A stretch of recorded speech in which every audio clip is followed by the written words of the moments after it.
Assalamualaikum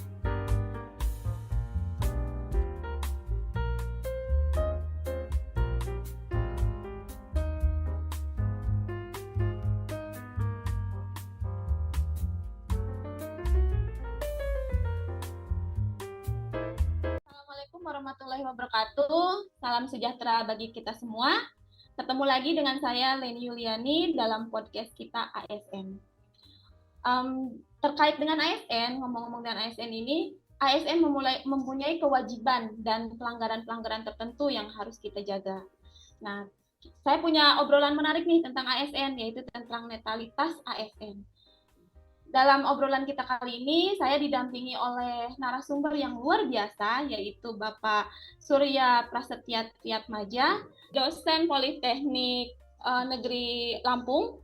Kita sambut dulu Bapak Surya. Apa kabar Bapak Surya? Alhamdulillah sehat Bu Leni. Bu Leni apa kabar? Alhamdulillah sehat. Nah, kita ngobrol-ngobrol nih Pak tentang netralitas ASN. Banyak nih kasus di luaran sana, bahkan terjadi setiap pemilu ya Pak ya, tentang netralitas ASN ini. Menurut Bapak, apa itu netralitas ASN dan batas-batasnya seperti apa Pak?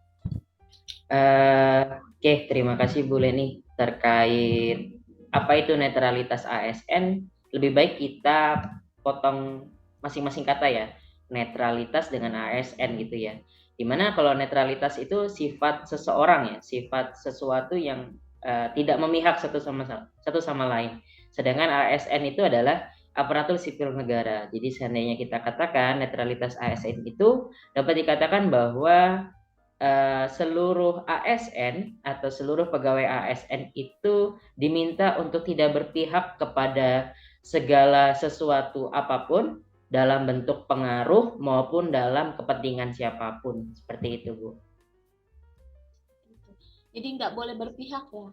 Nah, ngomong-ngomong nggak boleh berpihak ini, batas-batas mana sih kita boleh berpihak dan tidak boleh berpihak, dan pada saat apa saja gitu kita harus melakukan netralitas ini? Ya, terkait batasan-batasan ASN, netralitas ASN ya Bu ya. Berarti kita berbicara hak dan kewajiban gitu ya. Di mana netralitas itu sudah barang menjadi kewajiban dari ASN. Nah, ketika ditanyakan apa itu batasan-batasannya, yang saya ketahui itu ada 4 Bu. Di mana ASN itu harus menerapkan netralitasnya. Yang pertama itu saat terjadinya pemilu, Bu. Itu ASN harus menekankan rasa netralitasnya. Kedua, ketika dia melakukan atau menyelenggarakan pelayanan publik. Yang seperti kita tahu ASN itu merupakan pelayan publik ya, Bu. Kemudian yang ketiga itu saat ASN itu menjadi atau memiliki jabatan, maka dia harus netral dalam hal membuat keputusan. Nah, ngomong-ngomong tentang itu, ada nggak sih Pak regulasi atau payung hukum terkait netralitas ini Pak? Oh, tentu Bu.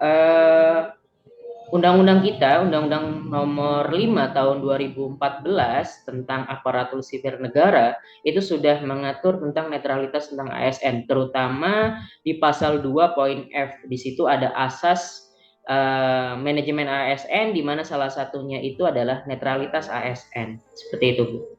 Ngomong tentang itu, kira-kira apabila seorang ASN nggak netral itu apa sih Pak dampaknya gitu Pak? Bagi masyarakat, bagi yang lain, bagi negara gitu. Ketika seorang ASN itu tidak netral, ya jelas dia sudah menciderai nilai-nilai berakhlaknya, terutama dalam berorientasi pelayanan dan akuntabilitasnya. Di mana di nilai-nilai berorientasi pelayanan dia harus mengutamakan ketidakberpihakan. Nah, bagaimana ASN yang tidak netral itu bisa melaksanakan nilai tersebut. Kemudian dampak tertingginya dari ASN yang tidak netral itu ada pada poin akuntabel, yaitu penyalahgunaan wewenang. Seperti kita ketahui ya Bu ya, banyak ASN yang ya sebutlah saja kasus-kasus terakhir ini di dunia pendidikan, di mana dia menyalahgunakan wewenangnya, dia tidak netral dalam hal penerimaan mahasiswa baru. Itu terjadi di daerah saya. Nah, yang terakhir nih Pak, saya punya data Pak dari tahun 2015 sama 2020 sampai 2020. Nah, mungkin dia akan ditampilkan di sini. Dari data itu kita melihat bahwa kasus ASN tidak netral itu meningkat Pak dari tahun ke tahun begitu. Menurut Bapak solusinya bagaimana untuk mengatasi masalah ini begitu?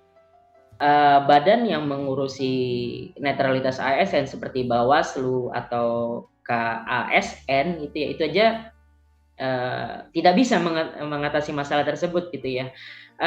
Kalau menurut saya sih kembali ya Bu ya, karena netralitas ini adalah sifatnya adalah pilihan pribadi, maka pengawasan yang paling utama, dan yang terakhir ya harus dilakukan penindakan untuk tersebut.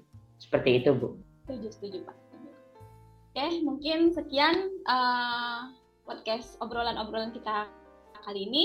Pesan dari saya, selalu bersikap berhati-hati dalam berucap, menulis, bertindak, baik dilakukan di dalam maupun di luar bekerja. Oke, wassalamualaikum warahmatullahi wabarakatuh.